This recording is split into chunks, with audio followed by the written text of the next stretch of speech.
यो हो बहसको साथमा कामना सेवा विकास बैंक, प्रगतिको आधार कामना सेवासँगको कारोबार। Registration open for +2 Science Management Humanities and Law, Lumbini College.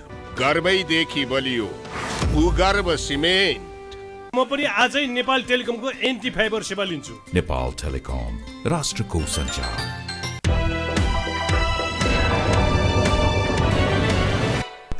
नमस्कार, यो बहसमा म यहाँलाई हार्दिक स्वागत गर्दछु। जीवराम भण्डारी। आज यहाँहरू सामुन्ने उपस्थित हुनुहुन्छ डाक्टर गुमान सिंह खत्रे। उहाँ समाजशास्त्री हुनुहुन्छ। त्रिभुवन विश्वविद्यालयमा उहाँ समाजशास्त्र प्राध्यापन गर्नुहुन्छ। माओवादीको रूपान्तरणमा उहाँले फ्रान्सबाट विद्यावारिधि गर्नुभएको छ। उहाँसँग आज म समसामयिक एउटा समाजशास्त्रीको नजरमा, किनभने राजनीति र समाजशास्त्र एकअर्काको परिपूरक जस्तो देखिन्छ, र एउटा समाजशास्त्रीको नजरमा यो वर्तमानलाई कसरी हेर्नुहुन्छ, समग्रमा विषय राजनीतिसँग मलाई केन्द्रमा राखेर विश्लेषणात्मक र सूचनामूलक ढङ्गले विषयलाई उठान गर्ने प्रयत्न गर्नेछु। सर्वप्रथम म उहाँलाई स्वागत गर्छु। स्वागत छ डाक्टर साहब। अब म सिधै कहाँ प्रवेश गरेँ भने नेपालको जो राजनीतिक पक्ष छ, इतिहास यसो हेर्दा काङ्ग्रेसको 3 सालको, नेपालका कम्युनिस्ट हौँ भन्नेहरूको 6 सालको, अरू खाले पार्टीहरूको कतिपय पञ्चायतको पृष्ठभूमिका छन्, कतिपय अरू खाले नयाँ पार्टीहरू इस्टाब्लिस छन्। 46 को मुभमेन्टपछि, कोही 62-63 को मुभमेन्ट पश्चात स्थापित भएका छन्। तर घटनाले देखाउँछ 32 वर्षदेखि 2टा पार्टी यो देशमा प्रिभेल गरेको छ, अर्थात् उनीहरूकै नेतृत्वमा राजपाट समग्रमा चलेको देखिन्छ।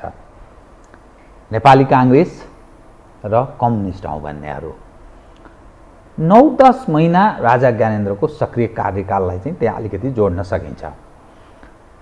तर घटनाले के देखाउँछ भने मानिसमा त्यो सन्तुष्टि दिलाउन सकेको देखिँदैन। एकपछि अर्को असन्तुष्टि व्यापक छ।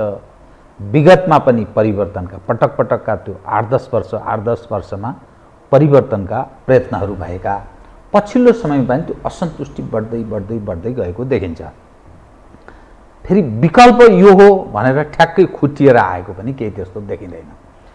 देश चुनावको सन्निकट छ र आज म यसो समाचार हेर्दै थिएँ, सत्ता गठबन्धनको बैठक बस्दै मूल एजेन्डा चुनावी तालमेल, अर्थात् मूल महत्त्व केमा छ भने चुनाव कसरी जित्ने भन्नेमा छ। अरू तपसिल, राष्ट्रका समस्या, जनताका पीडा परेशानी, त्यो त्यसरी सत्ता गठबन्धनमा कहिले छलफल हुँदैन। त यो जो मैले अलिकति पृष्ठभूमि मैले बताइदिएको एउटा समाजशास्त्रीलाई, तपाईँको नजरमा यो दृश्यले के भन्छ? हाम्रो राजनीति यो कता डोरिँदैछ, के हुँदैछ, कसरी हेरिनुपर्छ? म यहीबाट सुरु गरेँ। धन्यवाद। बडो सान्दर्भिक सवाल तपाईँले उठान गर्नुभयो। र यो हाम्रो अहिलेको यो तपाईँले यो खास गरी 62 पछि राजनीतिक परिदृश्यमा जुन जुन शक्तिहरू चाहिँ स्थापित भए र त्यसमा मूल रूपमा चाहिँ पुरानै शक्तिहरू कङ्ग्रेस एमालेको चाहिँ विशेष वर्चस्व रह्यो र अहिले चाहिँ यो चाहिँ राजनीतिक पार्टीहरूको चाहिँ सम्पूर्ण ध्यान केमा केन्द्रित भयो भन्दाखेरि सम्पूर्ण रूपमा चाहिँ शक्ति आर्जन गर्ने, शक्ति आर्जन कसरी गर्न सकिन्छ र त्यो शक्तिमा चाहिँ कसरी रहिराख्न सकिन्छ भन्ने चाहिँ सत्तासीनहरूको ध्यानको कुरा भयो। र सत्ताभन्दा बाहिर रहनेको फेरि सत्तामा कसरी पुग्न सकिन्छ, होइन? यही खालको यसमा चाहिँ अब यो संसद विघटन, मध्यावधि निर्वाचनको घोषणा, होइन, फेरि संसद पुनर्स्थापना लगायतको यो चाहिँ गोलचक्करमा चाहिँ राजनीति फसिराखेको छ, होइन? र यो परिस्थिति हेर्दाखेरि चाहिँ के देखिन्छ भनेदेखि यो चाहिँ हाम्रा राजनीतिक पार्टीहरूले, राजनीतिक दल र तिनका नेतृत्व चाहिँ जनताप्रति अलिकति उत्तरदायी हुन नसकेको, होइन? जनसरोकारका विषयहरू, जनताका आम चासो, जनजीविकाका सवालहरूमा चाहिँ उनीहरूले चाहिँ ध्यान दिन नसकेको देखिन्छ, होइन? उनीहरूको सम्पूर्ण ध्यान चाहिँ त्यो सत्ता स्वार्थमा चाहिँ केन्द्रित भएको चाहिँ देखिन्छ, होइन? यो चाहिँ अलिकति के हो भन्दाखेरि यो केन्द्रतिरको कुरा हो, यो सङ्घीय सरकारको कुरा हो, होइन? यहाँनिर चाहिँ धेरै विकृतिका पाटाहरू छन्। यहाँको राजनीति चाहिँ एकदमै विकृत भएको छ। र थोरै चाहिँ अब स्थानीयतिर हेऱ्यो भने चाहिँ हामी थोरै चाहिँ आशावादी हुने ठाउँ चाहिँ स्थानीय सरकारमा चाहिँ त्यो देखिन्छ होइन। तर केन्द्रमा चाहिँ के भइदियो भन्दाखेरि यो राजनैतिक नेतृत्वको यो पुस्तान्तरण हुन पनि सकेन होइन। यो चाहिँ तपाईँको राजनीतिक पार्टी र यी राजनीतिक शक्तिहरूलाई रिप्लेस गर्ने अर्को वैकल्पिक राजनीति पनि यहाँ स्थापित हुन सकेन होइन। जस्तो चाहिँ विकल्पको कुरा गर्दाखेरि हुन सकेन, अब यो हस्तान्तरण किन हुन सकेन, एक र वैकल्पिक शक्ति किन स्थापित हुन सकेन? यो पुस्तान्तरण किन हुन सकेन भन्ने सन्दर्भमा चाहिँ खास गरेर दुईवटा कुरा मैले देख्छु। एउटा पहिलो कुरा चाहिँ के छ भन्दाखेरि जो चाहिँ राजनीतिक पार्टीहरूको सत्तामा चाहिँ मतलब राजनीतिक पार्टीहरूको आफ्ना सत्ता छन्, त्यो सत्ताको केन्द्रमा चाहिँ जो पुगेका छन्, जसले प्रमुख पदहरू ओगटेका छन्, ती मान्छेहरू चाहिँ साह्रै अनुदार भइदिए होइन। भन्दाखेरि त हामीले लोकतन्त्रको कुरा गरिरहेछौँ, चरित्र चाहिँ एकदमै निरङ्कुश छ, त्यो संस्कार संस्कृति शैली चाहिँ सबै चाहिँ निरङ्कुश छ। त्यसो भएको हुनाले चाहिँ उनीहरूले चाहिँ स्वेच्छाले चाहिँ छोड्दैन होइन। उनीहरूले चाहिँ त्यो पुस्तान्तरण गर्नमा चाहिँ उनीहरूको जुन खालको पहल कदमी हुनुपर्ने हो त्यो चाहिँ भइराखेको देखिन्न होइन, एउटा। अनि अर्को चाहिँ के त भन्दाखेरि त्यसलाई अब चाहिँ च्यालेन्ज गर्ने हो, त्यसलाई चाहिँ वैकल्पिक चाहिँ तपाईँको चाहिँ शक्तिले अथवा चाहिँ तपाईँको नयाँ पुस्ताले होइन, नयाँ विचारसहित नयाँ योजनासहित नयाँ भिजनसहित जुन हिसाबले चाहिँ हस्तक्षेप गर्नु पर्थ्यो त्यो हस्तक्षेप गर्ने चाहिँ ल्याकत पनि फेरि चाहिँ नयाँ पुस्तामा देखिएन। नयाँ पुस्ताको तपाईँले हेर्नुभयो भने त्यो एउटा पार्टीमा मात्रै लागु हुँदैन, नेपालका मेजर सबै पोलिटिकल पार्टीहरूमा यो कुरा चाहिँ लागु हुन्छ कि उनीहरू चाहिँ त्यो केन्द्रीय नेतृत्वको अथवा चाहिँ त्यो गुटको एउटा चाहिँ तपाईँको नेताको फेरो समातेर आफू पनि फेरि चाहिँ त्यहाँसम्म चाहिँ त्यो सत्ताको भर्याङ चढ्ने होइन, त्यो रूपमा चाहिँ नयाँ नेतृत्व गयो। नयाँ नेतृत्वले पनि त्यो पुरानो नेतृत्वलाई चाहिँ रिप्लेस गर्ने, त्यो पुरानो विचारलाई, पुरानो संस्कारलाई, पुरानो शैलीलाई तपाईँको चाहिँ परिवर्तन गर्नेतिर चाहिँ उनीहरूको भलै ठुलो राजनीतिक प्रभाव राख्ने तागत त्यो क्षमता त राख्दैन, तर विचारका हिसाबले भएका राजनीतिक पार्टीहरू जो सत्ता गठबन्धन अथवा त्यसको वरिपरि रमाएका पक्षमा अलिक फरक विचार राख्ने, राप्रपामा त नयाँ नेतृत्व आयो, त्यसबाट केही सम्भावना छ? अब राप्रपामा नयाँ नेतृत्व आयो, तर राप्रपामा मैले के देख्छु भन्दाखेरि त्यो इतिहासको जो भूत छ नि होइन, राप्रपा हिजो चाहिँ उसको चाहिँ लिगेसी चाहिँ जो चाहिँ तपाईँको यो राजतन्त्रसँग राज संस्थासँग जोडिन्छ एउटा होइन। र राप्रपाले चाहिँ लामो समयसम्म नेपालमा त अघि तपाईँले भन्नुभयो त्यसमा चाहिँ एउटा महत्त्वपूर्ण एउटा चाहिँ त्यो मुसा प्रवृत्तिको प्रतिनिधित्व गर्ने शक्ति चाहिँ राप्रपा पनि हो होइन।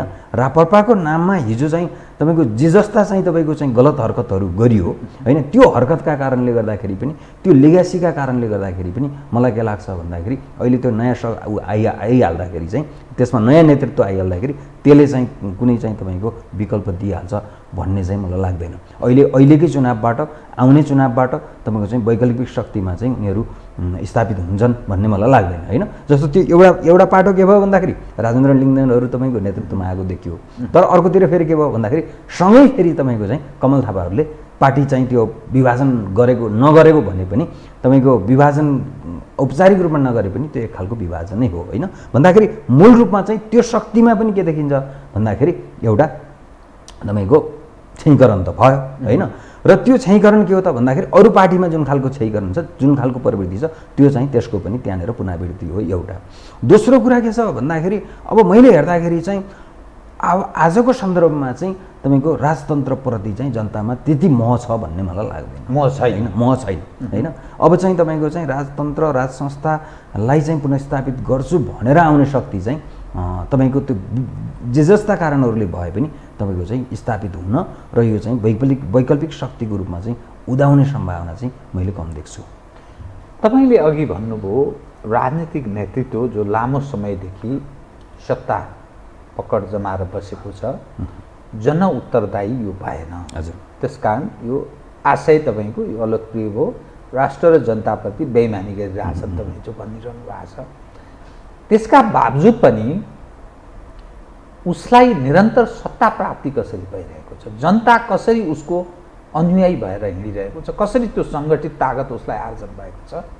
अब एउटा के छ भन्दाखेरि तपाईँले नै भन्नुभयो कि उनीहरू सङ्गठनका हिसाबले चाहिँ उनीहरूको देशव्यापी सङ्गठन छ होइन, पहिलो कुरा होइन। देशव्यापी चाहिँ तपाईँको चाहिँ उनीहरूको सङ्गठन छ एउटा। दोस्रो चाहिँ चुनाव जित्नलाई जनताको मतको कुरा त हो, जनताले मत दिएर जिताउने हो, तर जनताको चाहिँ मतलाई चाहिँ प्रभाव पार्ने विभिन्न तत्त्वहरू हुन्छन् होइन, विभिन्न कारणहरूले गर्दा विभिन्न तपाईँको चाहिँ यो परिबन्धहरूले गर्दाखेरि तपाईँको जनताले एउटा राजनीतिक पार्टीलाई चाहिँ मतदान गर्ने हो होइन। र त्यो हेर्दाखेरि तपाईँको एउटा महत्त्वपूर्ण कुरा के आउँछ भन्दाखेरि अहिलेको हामीले जुन खालको चाहिँ तपाईँको चुनाव प्रणाली हामीले चाहिँ अवलम्बन गरिराखेका छौँ र यहाँनिर हुने जुन चाहिँ तपाईँको खर्चको कुरा छ होइन, यो हेर्दाखेरि के छ भन्दाखेरि सामान्य मान्छेले भने चाहिँ तपाईँको जनताले विकल्प त खोज्या हुनसक्छ, तर त्यो विकल्पको रूपमा चाहिँ आउनलाई चाहिँ मान्छे चाहिँ तपाईँको सक्छ कि सक्दैन होइन भन्ने सवाल हो नि त होइन। त्यसो हुँदाखेरि यो जुन चाहिँ तपाईँको चुनावमा गर्नुपर्ने जुन चाहिँ खर्चको कुरा छ, जुन चाहिँ साम दाम द्वन्द्वभेदको कुरा छ होइन, त्यो कारणले गर्दाखेरि चाहिँ तपाईँको के छ भन्दाखेरि आम कोही सर्वसाधारण चाहिँ तपाईँको यो हिसाबले चाहिँ एउटा वैकल्पिक उसमा आउन सक्ने सम्भावना छैन होइन। त्यो हुँदाखेरि यी राजनीतिक पार्टीहरूले के गर्न सक्छन् भन्दाखेरि यिनको चाहिँ व्यापारिक घरानाहरूसँग विशेष सम्बन्ध छ, यिनीहरूको उद्योगपतिहरूसँग सम्बन्ध छ, यिनीहरूको ठेकेदारहरूसँग सम्बन्ध छ होइन, यिनीहरूको चाहिँ मिडिया हाउसको मालिकहरूसँग सम्बन्ध छ होइन। त्यो भएका कारणले गर्दाखेरि यो सबैको गठजोडबाट र उनीहरूको एउटा चाहिँ तपाईँको सङ्गठित शक्ति एउटा सङ्गठन फेरि अलरेडी छ होइन जनतामा, त्यो भएका कारणले गर्दाखेरि के हुन्छ त भन्दाखेरि यो सबैको चाहिँ तपाईँको चाहिँ समष्टिमा चाहिँ जनताको मतलाई चाहिँ प्रभावित पार्ने काम हुन्छ र त्यसपछि चाहिँ तपाईँको जनताको चाहिँ चुनावमा आउँदाखेरि हुने के हो त भन्दाखेरि यो वा त्यो रूपमा चाहिँ यिनै पार्टीहरू चाहिँ यसको अर्थ जनता दिग्भ्रमित हुन्छन्। हजुर, भ्रम चरिन्छ। जनतामा एक खालको चाहिँ त्यो भ्रम भन्न सक्नुहुन्छ तपाईँले होइन, त्यो चाहिँ जनतामा चाहिँ एउटा खालको भ्रम, एउटा खालको आश्वासन, एउटा खालको सपना होइन बाँडिन्छ र त्यसलाई प्रभावकारी रूपले बाँडिन्छ। त निरन्तर यही चलिरहन्छ।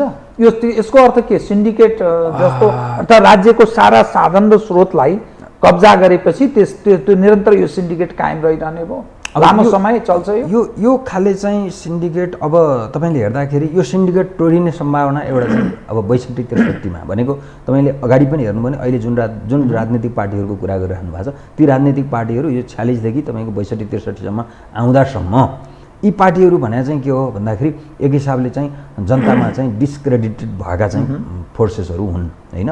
यी पार्टीहरूमा भनौँ एउटा जनतामा एक खालको वितृष्णा थियो होइन, तर त्यसपछि के भयो त भन्दाखेरि त्यसपछि त्यो चाहिँ परिवर्तनको नेतृत्व गर्छौँ भनेर जुन शक्तिहरू आए नि फेरि शक्ति आर्जन गरे। माओवादीको कुरा म गर्दैछु होइन, मधेसवादी शक्तिहरूको कुरा, र उनीहरू पनि के भयो भन्दाखेरि यो जुन विकृति हो नि यो चाहिँ संसदीय लोकतन्त्रमा 46 देखि आउँदाखेरि चाहिँ तपाईँको चाहिँ 62सम्म आउँदाखेरि जे जस्ता विकृतिहरू चाहिँ उनीहरूले भित्राए होइन, त्यो विकृतिको चाहिँ शिकार बन्न पुग्यो होइन। माओवादी पनि मधेसवादी दलहरू पनि जो चाहिँ तपाईँको आफूलाई विकल्पको रूपमा अगाडि सारिराखेका थिए होइन, त्यो चाहिँ कुनै पनि हिसाबले तपाईँको उनीहरूको भित्रको चाहिँ आन्तरिक लोकतन्त्रको हिसाबले होइन, त्यो जनताका जनजीविकाका सवालहरू राष्ट्रियताका सवालहरूमा उनीहरूको अडानका हिसाबले होइन, उनीहरूको चाहिँ जुन हिसाबले उनीहरू चाहिँ राजकीय शक्ति प्राप्त गरे होइन, केही समय त तपाईँको यी राजनीतिक पार्टीहरू त सरकारमा पुगे होइन, मन्त्रीमण्डलमा चाहिँ एउटा हिस्सेदारी लिएर अगाडि बढे, तर त्यो त्यहाँ पुग्दाखेरि पनि के भयो त भन्दाखेरि उनीहरूले गर्ने काम गराएको तौर तरिका पनि तपाईँको उनीहरूले डेलिभर गर्ने कुरामा पनि के भयो त भन्दाखेरि तात्विक अन्तर चाहिँ देखिएन होइन। उनीहरूको सम्पूर्ण हिसाबले त्यो मैले अघि संस्कार संस्कृतिको कुरा गरेँ होइन, त्यो नदेखिसकेपछि अब के भयो त भन्दाखेरि जनता फेरि चाहिँ तपाईँको तिनै शक्तितिर होइन कङ्ग्रेस एमालेतिरै तपाईँको चाहिँ फेरि फर्केको चाहिँ स्थिति चाहिँ देखिन्छ होइन। जस्तो चाहिँ अहिले तपाईँले हेर्नुभयो भने जस्तो देशमा चाहिँ एमसिसी जल्दो बल्दो विषय थियो होइन, एमसिसीको सवालमा तपाईँले जनमतको हिसाबले हेर्नुहुन्छ भने त आम जनता चाहिँ एमसिसीको विरुद्धमा थियो होइन, तर मुख्य राजनीतिक शक्तिहरूको उसमा हेर्नुहुन्छ भने कुनै पनि राजनीतिक शक्तिले के गर्न सकेन भन्दाखेरि त्यसमा चाहिँ अडान राख्न सकेन। माओवादी एउटा समयसम्म आएको थियो होइन, एउटा समयसम्म माओवादीले यसलाई चाहिँ नेतृत्व गर्छ होइन, यो जुन चाहिँ एमसिसी विरोधी जनमत छ होइन, यो जनमतलाई चाहिँ यसले प्रतिनिधित्व गर्छ होइन, यसले नेतृत्व गर्छ भन्ने जस्तो देखिया थियो होइन। यतातिर तपाईँको चाहिँ यो एकीकृत समाजवादी होइन लगायतको शक्तिहरूले चाहिँ तपाईँको यसलाई पारित हुन दिँदैन भन्ने थियो नि त होइन, तर लास्टमा आएर के भयो त भन्दाखेरि सबैले चाहिँ तपाईँको गोठा टेक्ने स्थिति भयो। त्यो हुँदाखेरि जनताको नजरमा भने चाहिँ यो एउटा उदाहरण मात्रै हो, त्यस्ता अरू कैयौँ विषयहरू छन् जुन विषयहरूमा के छ भन्दाखेरि आज चाहिँ राजनीतिक पार्टीहरूको बिचमा यो अचम्मको चाहिँ एकता देखिन्छ होइन। दुई विषयको जवाब दिनुहोस् त। हजुर, एउटा अहिलेको सिस्टमलाई लोकतन्त्र त्यो भन्न रुचाउँछन् नेपालका यो खास गरी सत्ताको वरिपरि बसेका मानिसहरू, यो लोकतान्त्रिक व्यवस्था हो भन्छन्। हजुर, स्वयं यिनीहरू अनुदार छन् र पछिल्लो पुस्ताले क्रस गर्न सकेन, त्यो नेतृत्वलाई विस्थापित गर्न सकेन। तपाईँले भन्नुभयो किनभने यिनीहरू अनुदार छन्, त्यस कारणले त्यो स्थापित हुन सकेन। यो लोकतन्त्र भनेको यो 5-5 वर्षमा चुनाव हुने अनि फेरिरहने अनि मानिसलाई भेडा बाख्रा जस्तो त्यो प्रयोग गर्ने, उनीहरूको मतबाट अनेकौँ कारणबाट आफू फेरि स्थापित भइरहने हो कि अथवा के हो यो, र कसरी यो लोकतन्त्रको लोकतान्त्रिक व्यवस्था कसरी हो? अब यसलाई चाहिँ हामीले लोकतन्त्र होइन भन्न पनि सक्दैनौँ होइन, र चाहिँ पूर्ण रूपमा चाहिँ यो लोकतन्त्र होइन होइन। लोकतन्त्र हुनलाई हामीको लोकतान्त्रिक आचरणको कुरा चाहिँ महत्त्वपूर्ण हुन्छ होइन। र त्यो लोकतन्त्र भने चाहिँ तपाईँले शास्त्रीय ढङ्गले हेर्नुभयो भने त्यो भने चाहिँ के भन्दाखेरि तपाईँको आवधिक निर्वाचनको कुरा, मानवाधिकारको कुरा, प्रेस स्वतन्त्रताको कुरा होइन, आदि इत्यादि होइन। भन्दाखेरि अब तपाईँले त्यो कुरा चाहिँ तपाईँको प्र्याक्टिसमा ठिकै छ कि छैन भनेर हेर्नुभयो भने एउटा त्यहीँनिर चाहिँ के देखिन्छ भन्दाखेरि त्यहाँनिर चाहिँ विरोधाभासहरू देखिन्छन् होइन। तपाईँलाई मैले यसमा अलिकति कुरा काटेँ, मानवाधिकारको कुरा गरिन्छ। हजुर, मानवाधिकारका एडभोकेसी गर्ने फन्डेड छन्, गाइडेड छन्, युरो डलर। एक स्वयं त्यो इन्डिपेन्डेन्ट छैन। दुई, मिडियाको कतिपय त्यो छताछुल्लो भयो। हजुर, जर्ज सोरस ओपन सोसाइटीदेखि लिएर इन्टरनेसनल विभिन्न इन्स्टिट्युसन, विभिन्न संस्थाहरू जो त्यहाँको जासुसी संयन्त्रको रूपमा आफूलाई त्यसरी उनीहरूको पहिचान छ, तिनीहरूबाट गाइडेड छन्, फन्डेड छन्। दुई, तेस्रो पक्ष भनेको जुन हामी कहाँ जुन फ्रिडमको कुरा गरिन्छ, त्यो फ्रिडमको लाभ त्यो खास गरी विपन्न वर्ग, जो टाठा बाठा बाहेका जो गरिब विपन्न वर्ग छन्, तिनको अवस्था अहिले पनि महिला सडकमा बाटोमा हिँड्दा हिँड्दै बच्चा जन्माउन बाध्य छन्, र ठुलो सङ्ख्याका अहिले पनि नारीहरूको हिंसा, नारी हिंसा जारी छ। यो सम्पूर्ण पार्टलाई हेर्दा एउटा समाजशास्त्रीको नजरमा कसरी हेर्नुहुन्छ यो पनि जोडौँ। यो मैले त्यहीँनिर आउँदै थिएँ होइन। त्यसो हुँदाखेरि यो लोकतन्त्रमा तपाईँको चाहिँ सैद्धान्तिक उसमा चाहिँ जे भने पनि, तर हामीले परीक्षण गर्ने कुरा त के हो भन्दाखेरि व्यवहारमा हो, अभ्यास कसरी भइराखेको छ भन्ने कुरा हो। र तपाईँले ठिक ढङ्गले चाहिँ पोइन्ट आउट गर्नुभयो कि हामीले चाहिँ त्यो एउटा पब्लिक डोमेन होइन, त्यो चाहिँ तपाईँको सार्वजनिक वृत्तमा होइन, मिडियाको कुरा गर्नुहोस्, तपाईँ युनिभर्सिटीको कुरा गर्नुहोस्, तपाईँ मानवाधिकारवादीहरूको कुरा गर्नुहोस् होइन, यो सबै के भयो सोकल सिभिल सोसाइटीलाई सबै चाहिँ प्रोफेसनल अर्गनाइजेसनहरू सबै चाहिँ के भयो त भन्दाखेरि यो एउटा खालको धन्दामा रूपान्तरित भयो हेर्नुहोस् होइन। यो सिभिल सोसाइटीको कुरा, तपाईँको नागरिक समाजको कुरा होइन, यो चाहिँ के भयो त भन्दाखेरि बाहिरतिरबाट तपाईँको निश्चित तपाईँको एजेन्सीहरूले, निश्चित चाहिँ शक्ति केन्द्रहरूले त्यसलाई चाहिँ फन्डिङ गर्ने होइन। र त्यो फन्डिङ गरेपछि उनीहरू चाहिँ के भयो त भन्दाखेरि उनीहरूको खास खालको आइडियोलोजी, उनीहरूको खास खालको चाहिँ तपाईँको स्वार्थ जे हुन्छ त्योबाट चाहिँ तपाईँको निर्देशित भएर यहाँनिर एउटा खालको चाहिँ तपाईँको एउटा मिसनमा होइन, एउटा एजेन्डामा, निश्चित एजेन्डामा चाहिँ काम गर्ने त्यो चाहिँ देखिया छ होइन। त्यसो हुँदाखेरि त्यो मैले भन्न खोजेको कुरा के हो त भन्दा त्यो शास्त्रीय हिसाबले जुन ढङ्गले चाहिँ लोकतन्त्रको, प्रजातन्त्रको त्यो परिभाषा गरियो, त्यही परिभाषा पनि के भएन भन्दाखेरि त्यो परिपालना भएको देखिएन होइन, व्यवहारमा, अभ्यासमा है। भने अर्कोतिर चाहिँ के हो त भन्दाखेरि त्यति नै कुरा चाहिँ लोकतन्त्र हो कि होइन होइन भनेर हेर्दाखेरि लोकतन्त्र त्यो मात्रै होइन होइन। लोकतन्त्रको तपाईँको चाहिँ परिभाषा व्यापक छ होइन। लोकतन्त्र भने चाहिँ त्यो हाम्रो आचरणसँग, हाम्रो व्यवहारसँग, हाम्रो संस्कृति, लोकतन्त्र र प्रजातन्त्रमा केही फरक छ? अब यो त डेमोक्रेसीको नेपाली भर्जन हो, होइन। तर चाहिँ यो तपाईँले अघि जो कुरा उठाउनु भयो, यो आम जनताको चाहिँ दैनन्दिन दिनमा जे सवालहरू छन्, जे समस्याहरू छन्, त्यो कुरा चाहिँ त तपाईँको फेरि जीवका ती छन् भन्ने त्यो तपाईँको सवाल छ। केही परिवर्तनहरू भएको छन्, केही परिवर्तनहरू नभएको भन्ने होइन, त्यो सिस्टमले मात्रै गरेको कि त्यो स्वाभाविक जुन आयो त्यो स्वाभाविक रूपमा पनि हुने परिवर्तनहरू हुन्छन् हेर्नुहोस्। एउटा चाहिँ योजनाबद्ध रूपमा हुने परिवर्तनहरू, विकासको कुरा हुन्छ होइन। त्यसमा तपाईँको चाहिँ सरकारले एउटा सचेततापूर्वक के योजना बनाएर चाहिँ तपाईँको त्यहाँ काम गर्छ भने, अर्कोतिर के भइराखेको हुन्छ भन्दाखेरि क्रमिक रूपमा पनि समाजमा चाहिँ एक खालको चाहिँ परिवर्तन, रूपान्तरण आइराखेको हुन्छ होइन। त्यसो हुँदाखेरि अब यो राजनीतिक पार्टीहरूले, अरू कुनै चाहिँ तपाईँको यो नागरिक समाजले वा बाहिरकोले केही पनि गरेनन्, त्यो पनि एकदमै निराशाको कुरा हुन्छ होइन। तिनीहरूले चाहिँ केही त गरे, तर जति गर्नु पर्थ्यो, जति गर्न सकिन्थ्यो होइन, सवाल चाहिँ कहाँ हो भन्दाखेरि त्यो भएन। गरे भनेर कसरी मान्ने बताइदिनुहोस् त। म तपाईँलाई 1-2वटा उदाहरण दिन्छु। हाम्रो आर्थिक अवस्था हेर्ने हो भने हजुर, साउथ एसिया अरू धेरै ठुलो देशको कुरै गर्नु पऱ्यो, अफगानिस्तान त पश्चिमाहरूले थाङथिलो बनाइदिएको हुनाले अफगानिस्तानसँग के तुलना गर्ने। हजुर, त्योदेखि बाहेकका हरेक राष्ट्रको कुरा गर्दा हामी हर हिसाबले पछि छौँ। एक हजुर। दोस्रो, लामो जो हामी राजनीतिक अभ्यासको कुरा गर्छौँ, हिजोका दिनमा कुनै चिजमा बाधा व्यवधान अवरोध खडा भयो भने कसले गर्यो भनेर चार्ज गरिन्थ्यो भने राज संस्थाप्रति औँलो ठड्याइन्थ्यो। हामी त बहुत गर्न चाहन्थ्यौँ तर त्यहाँबाट गर्न दिन बाधा खडा गर्यो। अनि पछिल्लो समयमा फेरि कतिपयले भारतको कुरा गरे, कतिपय पश्चिमाको कुरा गरे। अब यहाँ मानिस, व्यक्ति, पार्टी छिन्न बुझ्न पनि गाह्रो। त्यो बाधक पक्ष पनि त्यस्तो देखिँदैन।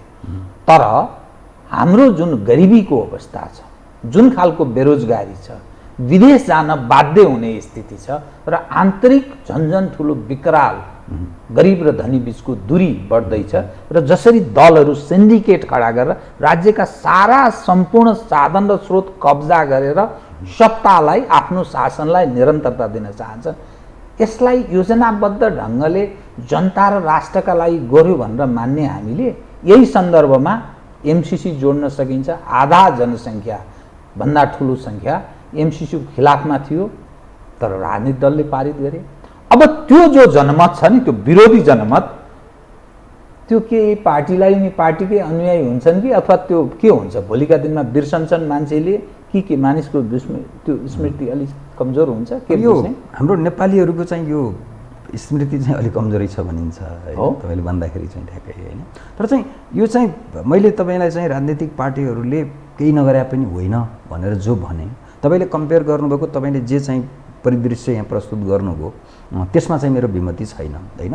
तर मैले भन्न खोजेको चाहिँ कहाँनिर हो भन्दाखेरि, तर हामीले चाहिँ अलिकति विगतसँग अलिकति तुलना गरेर हेऱ्यौँ भने होइन, विगतसँग चाहिँ अलिकति तुलना गरेर हेऱ्यौँ भने फेरि हामी अरू देशहरूको तुलना गर्न थाल्यौँ भने होइन, त्यो हिसाबले चाहिँ हामी धेरै पछाडि देखिन्छौँ होइन। तर चाहिँ त्यो विगतसँग, जस्तो चाहिँ आजभन्दा 50 वर्ष अगाडि नेपाली समाज कहाँ थियो होइन, यहाँको साक्षरताको कुरा होइन, यहाँको त्यो लैङ्गिक विभेदको कुरा अहिले पनि छ होइन, तपाईँले हिजो पनि थियो होइन। तर त्यो विभेदको कुरा चाहिँ त्यो त अब सिङ्गापुर लिक्वानी भन्दा अगाडिको सिङ्गापुर कस्तो थियो, उसको सपना नै म श्रीलङ्का जस्तो राम्रो बनाउँछु भन्ने थियो। तर अब त्यो अलग कहाँ, विश्वको 1 नम्बर बन्यो एकदमै। तर कुरा के हो त भन्दाखेरि यहाँनिर चाहिँ त्यो खालको विभेदको कुरा छ होइन, जातीय विभेदको कुरा छ, वर्गीय विभेदको कुरा, वर्गीय खाडल बढेर गएको छ। तर तपाईँले चाहिँ यसलाई फेरि चाहिँ यो अलिकति यो हिस्टोरिकल्ली हेर्नुभयो भने, ऐतिहासिक रूपमा चाहिँ यो पहिला हामी कहाँ थियौँ र अहिले हामी कहाँ आएको छौँ भनेर हेर्दाखेरि चाहिँ तपाईँको के देखिन्छ भन्दाखेरि हामीले केही प्रगति अवश्य पनि गरेका छौँ होइन। त्यो चाहिँ तपाईँको यो हाम्रो साक्षरतामा हेर्नुभयो भने, त्यो हाम्रो मानव विकास सूचकाङ्कमा हेर्नुभयो भने, हाम्रो प्रति व्यक्ति आयमा हेर्नुभयो भने होइन, त्यो विभेदको चाहिँ तपाईँको मात्रामा हेर्नुभयो भने, त्यो हिसाबले चाहिँ के देखिन्छ भन्दाखेरि हामीले कतिपय उसमा चाहिँ उल्लेख्य फड्को मारेको स्थिति छ। जस्तो विभेदको कुरा गर्नुभयो, हिजो हामी एउटा कार्यक्रममा डिपार्टमा चाहिँ यसो कुराकानी गर्दै थियौँ, त्यहाँ चाहिँ एउटा तथ्याङ्क के आयो भन्दाखेरि अहिले यो चाहिँ महिलाको नाममा चाहिँ अहिले यो जो महिलाको नाममा जग्गा रेजिस्ट्रेसन गर्दाखेरि जुन चाहिँ तपाईँको छुटको व्यवस्था सरकारले गर्यो, त्यसपछि चाहिँ के भयो त भन्दाखेरि त्यसपछि पास भएको जग्गाहरूमध्ये 34% चाहिँ महिलाको नाममा चाहिँ रेजिस्ट्रेसन भएको छ भन्छ होइन। यद्यपि अब त्यहाँ कतिपय कुरा के छ भने त्यो ट्याक्स छल्नका लागि पनि गरिएको छ होइन। तर यो चाहिँ महत्त्वपूर्ण रूपान्तरणको कुरा हो, महिलामा सम्पत्तिको स्वामित्व हुने कुरा होइन। यो हिसाबले हेर्दाखेरि के छ भन्दाखेरि फेरि हामी चाहिँ के छौँ भनेदेखि यो हिसाबले चाहिँ केही प्रगति पनि गरेका छौँ होइन। त्यसो हुँदाखेरि अब हामीले चाहिँ यहाँनिर गरेर यो सबै चाहिँ केही पनि भएन, त्यो एउटा अलिकति निराशावादी कुरा हुन्छ होइन। र खास गरेर अहिले तपाईँले चाहिँ हेर्नुभयो भने, मैले अघि चुस्स चाहिँ यो स्थानीय सरकारको कुरा गर्दै थिएँ। स्थानीय सरकारमा चाहिँ हेर्दाखेरि के देखिन्छ भन्दा, एकातिरको चाहिँ मैले अघि भने तपाईँलाई यो डनहरूको होइन, ठेकेदारहरूको होइन, उद्योगी व्यवसायीहरूको त्यो चाहिँ प्रभाव चाहिँ त्यहाँ उल्लेख्य रूपमा चाहिँ स्थानीय राजनीतिमा, स्थानीय पार्टीहरूमा त्यो देखिन्छ एउटा। तर अहिले अलिकति चाहिँ यो के भयो होला त भनेर म 2-4 महिना अगाडि गाउँ पुगेर आएँ, अनि यसो हेर्दाखेरि अरू ठाउँतिरको पनि कुराकानी सुन्दाखेरि चाहिँ के छ भन्दाखेरि स्थानीय सरकारले तुलनात्मक रूपमा चाहिँ सङ्घीय सरकारले भन्दा बढी काम गरेको छ। हेर्नुहोस् त्यो किन गर्दो रहेछ भने त्यहाँ विकृतिहरू छन्, त्यसको त्यो एउटा पाटो।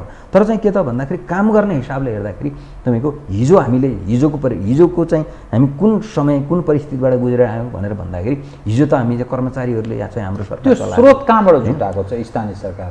अब स्थानीयको त एउटा चाहिँ त्यो ट्याक्सेसनको कुरा छ होइन, त्यो चाहिँ मर्काको कर चाहिँ त्यो जनतामा चाहिँ एकदमै त्यो त्यो कर थोपर्ने कुरा चाहिँ ज्यादै भएको छ होइन।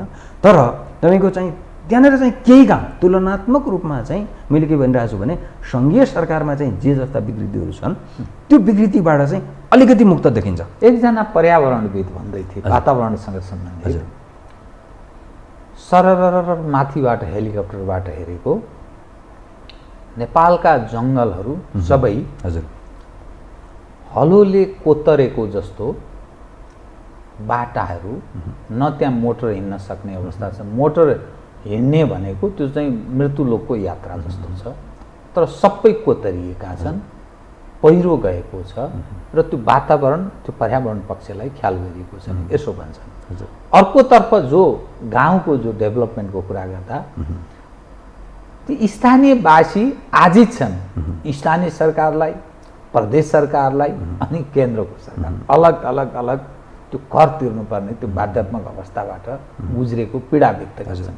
अब तपाईँले सङ्घीय सरकार भन्दा तुलनात्मक स्थानीय सरकारले काम गरेको छ त भन्नुभयो होला, प्रदेश सरकारको के स्थिति, प्रदेशको चाहिँ के औचित्य बताइदिनुहोस् त। अब यो प्रदेश सरकारको त मैले भन्दाखेरि यो चाहिँ एकदमै अनावश्यक हो भन्छु मैले, एक शब्दमै भन्दाखेरि होइन। अब सङ्घीय सरकार आवश्यक, स्थानीय सरकार आवश्यक, तर यो प्रादेशिक सरकारको चाहिँ आवश्यक देखिएन।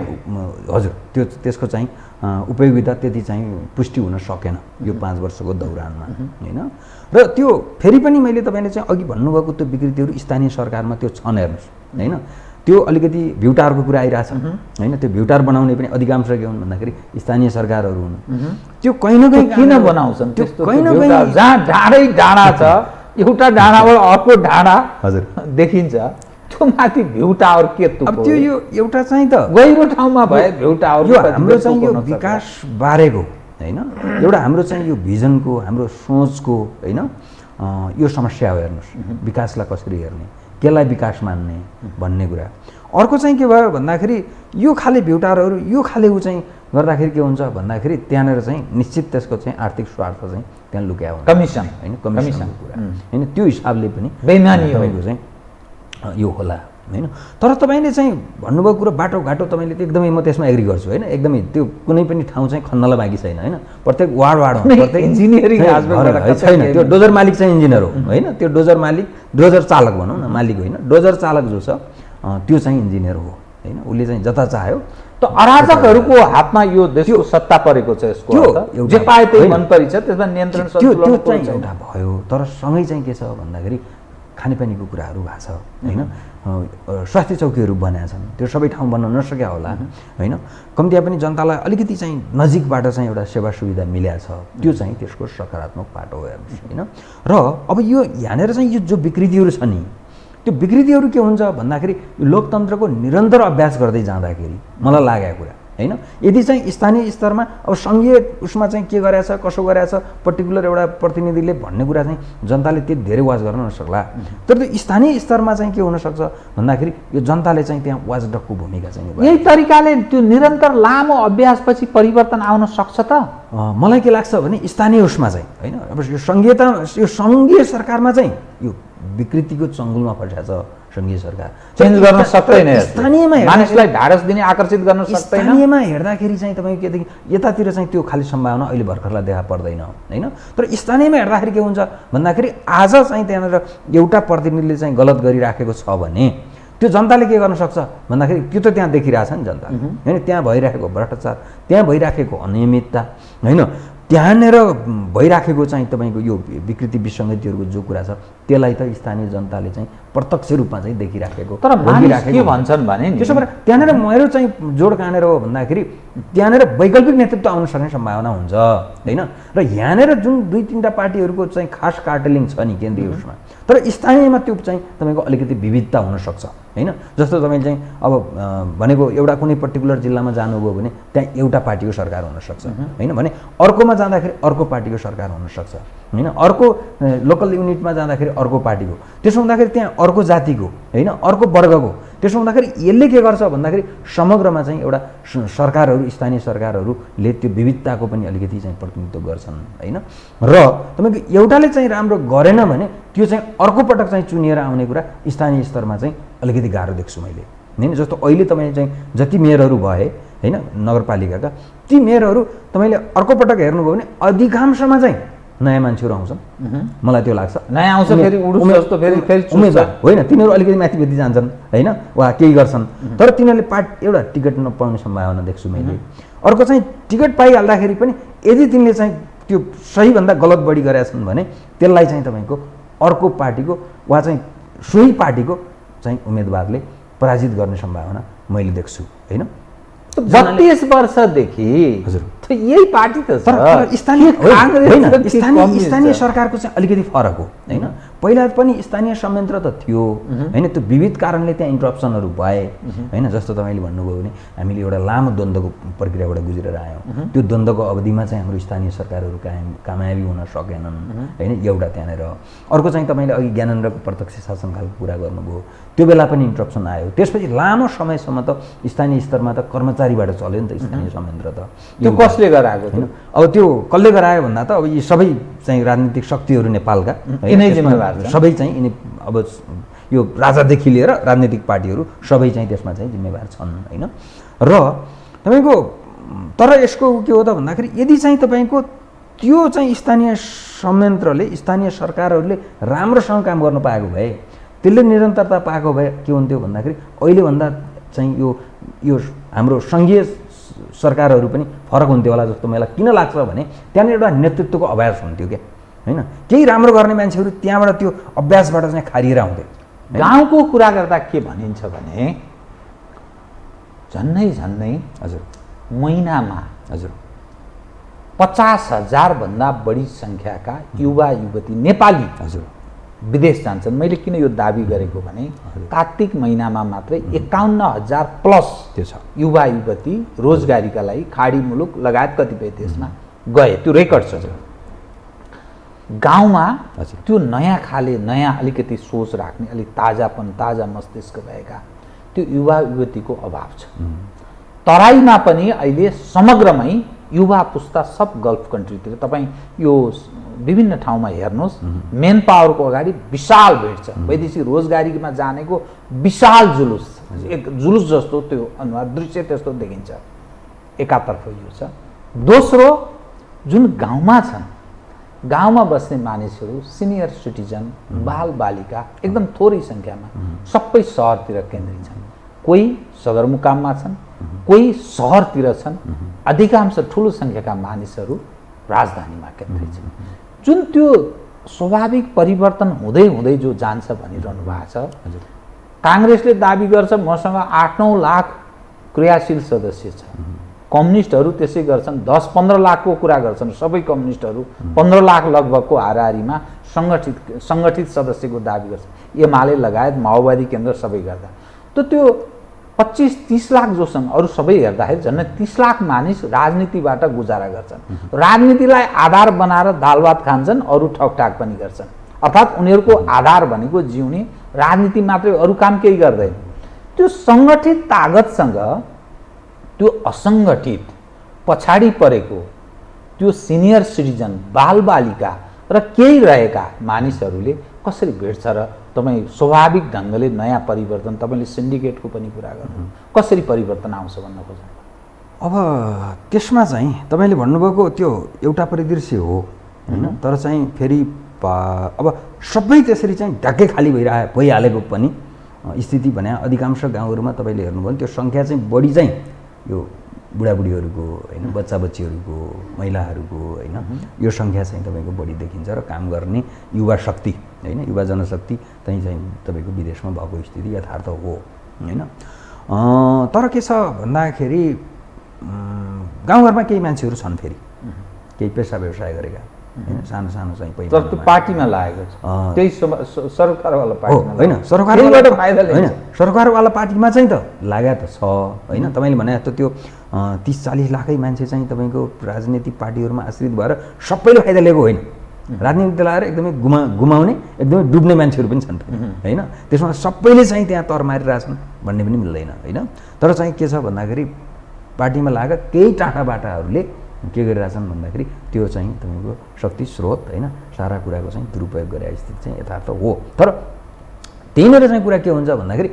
त्यहीँनिर पनि त केही कम्पिटिसनको कुरा त होला नि त, केही प्रतिस्पर्धाको कुरा त होला नि त होइन। एक ठाउँमा राम्रो भएन, अर्को ठाउँमा भएन, तर अर्को ठाउँमा त के हुनसक्छ भन्दाखेरि राम्रो मान्छे नेतृत्वमा आउन सक्ने हुनसक्छ होला नि त होइन। जस्तो तपाईँले अब राजेन्द्र लिङ्गदेनको कुरा गर्नुभयो होइन। राजेन्द्र लिङ्गदेन मलाई चाहिँ राप्रपामा सबैभन्दा होइन ब्राइटेस्ट मान्छे लाग्छ होइन। उनको विचारहरू, उनको कुराहरू सुन्दाखेरि भन्दाखेरि त्यो आउने सम्भावना त्यो त सम्भव हुँदो रहेछ नि त होइन। त्यहाँ त्यो जसरी त्यो सम्भावना भयो त्यसै गरी के हुन्छ भन्दाखेरि यो स्थानीय सरकारहरूमा पनि, स्थानीय यो संयन्त्रहरूमा पनि तपाईँको चाहिँ वैकल्पिक तपाईँको चाहिँ यो चाहिँ शक्तिहरू आउने सानोतिनो निरन्तर अभ्यासको क्रममा, निरन्तर एक्सरसाइजको क्रममा त्यहाँबाट के हुन्छ भन्दा केही ब्राइटेस्ट चाहिँ मान्छेहरू अगाडि आउन सक्छन्। नेतृत्वको अभ्यास, नेतृत्वको विकास होइन। जस्तो तपाईँले हेर्नुभयो भने अहिले चाहिँ यो कोरोनाको महामारीलाई व्यवस्थापन गर्ने सन्दर्भमा हेर्नुभयो भने पनि त्यहाँनिर केही चाहिँ तपाईँको चाहिँ पालिकाहरू त एकदमै राम्रोसँग व्यवस्थापन गरेको देखियो नि त। जहाँनिर चाहिँ सङ्घ चाहिँ तपाईँको यो चाहिँ चुक्यो होइन, जहाँनिर चाहिँ तपाईँको अघि तपाईँले प्रदेश चुक्यो होइन, प्रदेश त निकम्मा नै साबित भयो, प्रदेशले केही गरे देखिएन भन्दाखेरि त्यहाँनिर देखिएन। तर त्यो स्थानीय तपाईँको चाहिँ सरकार चाहिँ के देखियो भन्दाखेरि बढी संवेदन देखियो, बढी जवाबदेही देखियो होइन। तुलनात्मक रूपले मैले कुरा गरिरहेको छु, एब्सोल्युटली भनिरहेको छैन। तुलनात्मक रूपमा के छ भन्दाखेरि हामीले आशा गर्ने ठाउँ कतै छ भने त्यो चाहिँ भने चाहिँ फेरि पनि स्थानीय सरकार हो। त्यसको निरन्तरताको कुरा, त्यसको निरन्तर अभ्यासको क्रममा के हुन्छ भन्दाखेरि यो नेतृत्व चाहिँ तपाईँको स्थापित भएर नयाँ नेतृत्व विकास भएर आउँछ, तर त्यसको लागि चाहिँ समय लाग्छ। अब यहाँ सवाल के रह्यो भने जुन खालको परिवर्तनको हामी कुरा गर्छौँ, एउटा सामान्य ढङ्गले परिवर्तन हुँदै जाने, क्रमशः जनता नै सचेत हुने र सिस्टमभित्रै हुने परिवर्तन, अर्को त्यसलाई सम्बोधन गर्न सकेन भने त्यो चुडाल्ने, बाँध चुडाल्ने, अर्को अवस्थामा एउटा क्रान्ति हुने र त्यसले अर्को खालको जो सोचिए भन्दा, कल्पना गरे भन्दा फरक खालको परिवर्तनमा जाने। तपाईँ यो दुई मध्ये कुन सम्भावना बढी देख्नुहुन्छ? मतलब यथास्थितिमै चाहिँ चलिहाल्छ भन्ने जस्तो लाग्छ कि अथवा अलि अर्को ढङ्गले जान सक्छ? केही समय चाहिँ यो यही हिसाबले नै अगाडि बढ्ने यस्तैमा चल्छ, यही खालको तदर्थतामा चल्छ। चुनाव चाहिँ तपाईँको यो भनेको दुईवटा पार्टीहरू मुख्य हुने भए होइन, एकातिर चाहिँ कङ्ग्रेस, एकातिर चाहिँ एमाले होइन, दुईवटा मेजर शक्तिको रूपमा। अरू पार्टीहरूको चाहिँ पनि एउटा साइजमा चाहिँ तपाईँको उपस्थिति हुनसक्छ होइन, तर मुख्य रूपमा चाहिँ यो दुईवटा हुने।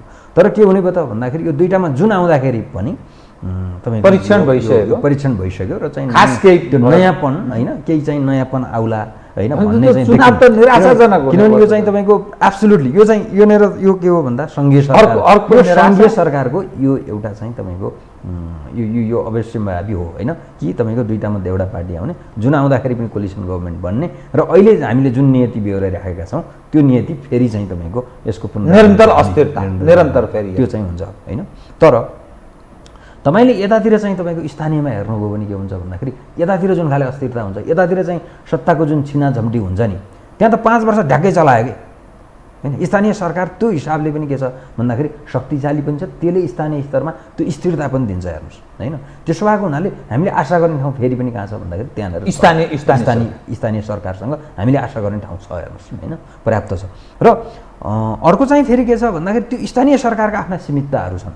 त्यो एउटा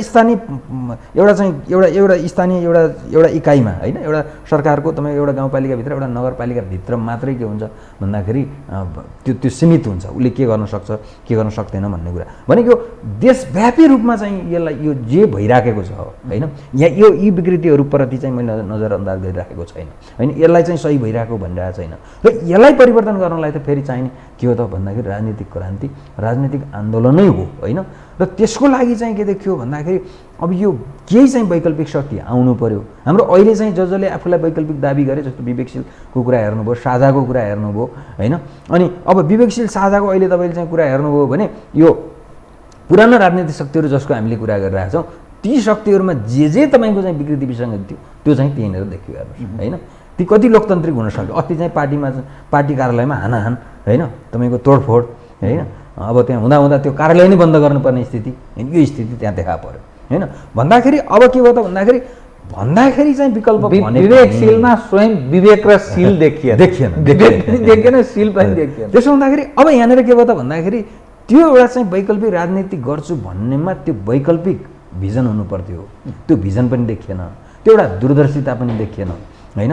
र अर्को चाहिँ तपाईँको त्यो व्यवस्थापकीय क्षमता क्या, पार्टीभित्रै पनि एउटा व्यवस्थापन त गर्नुपर्छ नि त होइन। त्यो एउटा चाहिँ तपाईँको व्यवस्थापकीय र नेतृत्वदायी क्षमता देखिएन। त्यसो हुँदाखेरि यो सबै भएको होइन, एउटा समय लाग्छ होइन। तर चाहिँ के हुन्छ भन्दाखेरि देश तपाईँको परिवर्तनको उसमा जान्छ। तर यो भने चाहिँ तपाईँ हामीले चाहिँ हामीलाई त अहिले भर्खरै परिवर्तन भइदियो भने फटाफट हुँदैन, अलिक समय लाग्छ। जनता अलिकति सचेत हुन, सङ्गठित हुन होइन। अनि यो व्यवस्थाले चाहिँ अलिकति काम गर्दासम्म के हुन्छ भन्दाखेरि जनताले त्यहाँनिर चित्त बुझाएर बस्ने ठाउँ रहन्छ क्या होइन। त्यसो हुँदाखेरि अब यो चाहिँ अलिकति यो यही खालको प्रवृत्ति, यही खालको चाहिँ तपाईँको यो यिनीहरूको काम गर्ने तौर तरिका यसरी नै अगाडि बढ्ने हो भने त्यो परिवर्तनमा त फेरि चाहिँ देश जान्छ। त्यो कुन रूपको परिवर्तन हुन्छ, त्यो कसरी अगाडि बढ्छ भन्ने कुरा त्यो समयको। दुईटाको एकदम छोटो छोटोमा जवाफ दिनु होला, म तपाईँलाई क्रमशः सोध्छु। भनिन्छ, मलाई एकजना रिसर्चर सुनाउँदै हुनुहुन्थ्यो, यो पटकको चुनावमा 50% मतदाता अलिक इन्डिपेन्डेन्ट खालको हुनेछन्। हजुर, त्यो वेब हेरेर, त्यसको त्यो पार्टीको नेता हेरेर, व्यक्तित्व हेरेर भोट कास्ट गर्नेछन्। त्यसकारण भयानक ठुलो स्वयं त्यो यो जम्प यसरी हुनेछ। त्यो स्थितिमा नेपालको राजनीति प्रवेश गर्छ भन्छन्। त्यो तपाईँ विश्वास गर्नुहुन्छ? अब अहिले हामीले गर्दै गरेको चाहिँ स्थानीय चुनाव हो, स्थानीय सरकारको लागि हामीले चुनाव गर्दैछौँ है। त्यसो भएको हुनाले चाहिँ मलाई चाहिँ कुनै त्यस्तो शक्ति चाहिँ आउने र चाहिँ त्यो तपाईँले भने जस्तो त्यो व्यापक स्विङ हुने त्यो सम्भावना देखिँदैन। स्थानीय भएको हुन सक्ने सम्भावना चाहिँ कहाँनिर हुन्थ्यो भन्दाखेरि तपाईँको यो एमसिसी चाहिँ के हुन सक्थ्यो भन्दाखेरि एउटा पानी ढलो हुन सक्थ्यो होइन। एमसिसीको पक्षमा यदि देशको कुनै एउटा प्रमुख राजनीतिक शक्ति उभिदिएको भए होइन, जसको चाहिँ देशव्यापी सङ्गठन छ, देशव्यापी संरचना छ होइन, त्योसँग अरू कुरा पनि जोडिन्छन् होइन। तर त्यो एउटा के हुन सक्थ्यो भन्दाखेरि महत्त्वपूर्ण एजेन्डा हुन सक्थ्यो। अहिले त तपाईँले हेर्नुभयो भनेदेखि अब यो कङ्ग्रेसको पनि एजेन्डा उस्तै सुनिन्छ, एमालेको पनि उस्तै सुनिन्छ, माओवादीको पनि उस्तै सुनिन्छ। विकास र समृद्धिकै कुरा छ होइन। अघि हामीले उता चाहिँ राप्रपातिरको हामीले अघि कुरा गरिसक्यौँ, विवेकशील साझातिरको यो हो परिदृश्य, मधेसवादी दलहरू तपाईँले देखिराख्नु भएको छ होइन। त्यसो हुँदाखेरि मैले यी बाहेकको चाहिँ तपाईँको चाहिँ यो भोट स्विङ हुने र चाहिँ यो स्विङ हुँदा नि यहीँभित्र हो कि होइन, कि यो कङ्ग्रेसतिर जाला कि चाहिँ एमालेतिर जाला होइन। अहिले आउने चाहिँ तपाईँको चाहिँ यही दुईवटा पार्टीहरू हुन् होइन। मुख्य रूपमा आउने चाहिँ प्रमुख शक्ति बन्ने चाहिँ यो दुईवटा मध्ये एउटा पार्टी हो हेर्नुहोस् होइन। तेस्रो चौथो पाँचौँ त्यो चाहिँ अरूको कुन हुन्छन् त्यो चाहिँ पछि देखिने कुरा होला होइन। त्यसो भएको हुनाले त्यो स्विङ त हुने, तर त्यो स्विङले चाहिँ तपाईँको नयाँ शक्ति जन्माउने सम्भावना अहिले चाहिँ देखिँदैन। अनि स्थानीय तहको जो सरकार छ, हजुर, स्थानीय तहलाई यो दलीयकरणको दलदलबाट अलि फरक ढङ्गले लैजानुपर्छ, यसरी डेभलपमेन्ट हुँदैन भन्ने कतिपय राजनीति शास्त्रीहरू पनि यसो भन्छन्। कतिपय मान्दैनन्, किनभने पोलिटिकल पार्टीहरू त्यो चाहँदैनन्। हजुर, तपाईँको नजरमा त्यो स्थानीय सरकार गैर दलीय हुनुपर्छ भन्ने मान्यतालाई के ठान्नुहुन्छ? यो गैर दलीय अब यो व्यावहारिक रूपमा चाहिँ त्यो सम्भव देखिँदैन होइन। तपाईँले चाहिँ लोकतन्त्रमा राजनीतिक पार्टीहरूलाई प्रतिबन्ध लाउने अवसर हुँदैन होइन। लाउने त्यो सम्भावना अनि त्यो सही हुन्छ कि गलत भन्ने हिसाबले हेर्दाखेरि पनि तपाईँको चाहिँ त्यो चाहिँ सही औचित्यपूर्ण हुन सक्दैन होइन। र तपाईँको राजनीतिक पार्टीहरूको विकल्प खोज्ने भन्दा पनि राजनीतिक पार्टीहरूलाई चाहिँ कसरी चाहिँ तपाईँको पारदर्शी बनाउने, कसरी लोकतान्त्रिक बनाउने, कसरी जनताप्रति चाहिँ जवाबदेही बनाउने, कसरी उत्तरदायी बनाउने, त्यो के कारणले भएछ? त्यो के कारणले पारदर्शी, जवाबदेही, उत्तरदायी नहुने कारण के? राज्यका संयन्त्रहरूले काम गरेनन् हाम्रा? होइन, एउटा त राज्यका संयन्त्रहरूले काम गरेनन्। किन काम? त्यो राजनीतिक संयन्त्रहरूले किन गरेनन् भन्नुभयो भने त्यहाँ सबैमा चाहिँ दलीयकरण भयो होइन। सबैमा चाहिँ दलका मान्छे, यो त भयानक चेन्ज पो गर्नु पर्यो, एकदम आमूल परिवर्तन। युनिभर्सिटीमा जानुभयो भने स्वतन्त्र प्राज्ञहरूको सङ्ख्या एकदमै न्यून देखिन्छ। किन चाहिँ त्यो प्राध्यापकहरू पनि त्यो चाहिँ काङ्ग्रेसको प्राध्यापक छ, एमालेको प्राध्यापक होला, माओवादीको प्राध्यापक होला होइन।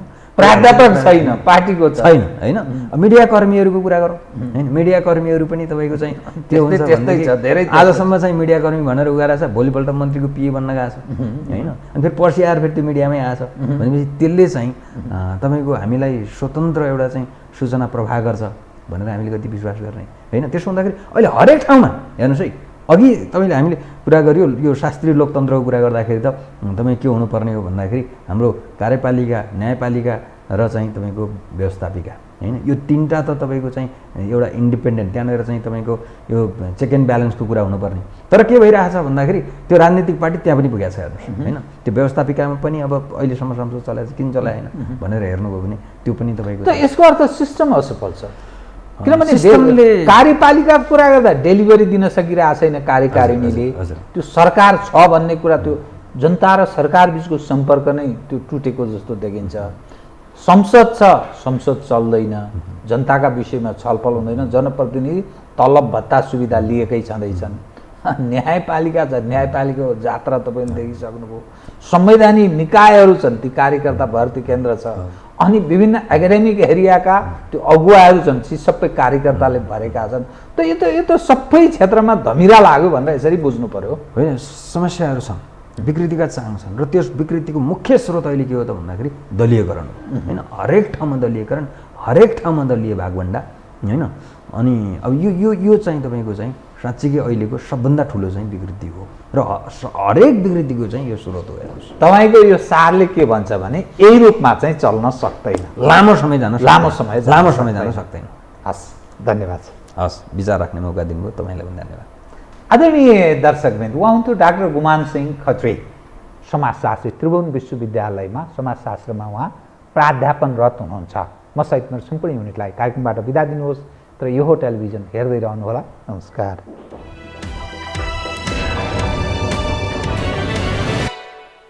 यो हो बहसको साथमा कामना सेवा विकास बैंक, प्रगतिको आधार कामना सेवासँगको कारोबार। Registration open for +2 Science Management Humanities and Law, Lumbini College. गर्वैदेखि बलियो भूगर्भ सिमेन्ट। म पनि आजै नेपाल टेलिकमको एन्टी फाइबर सेवा लिन्छु। नेपाल टेलिकम, राष्ट्रको सञ्चार।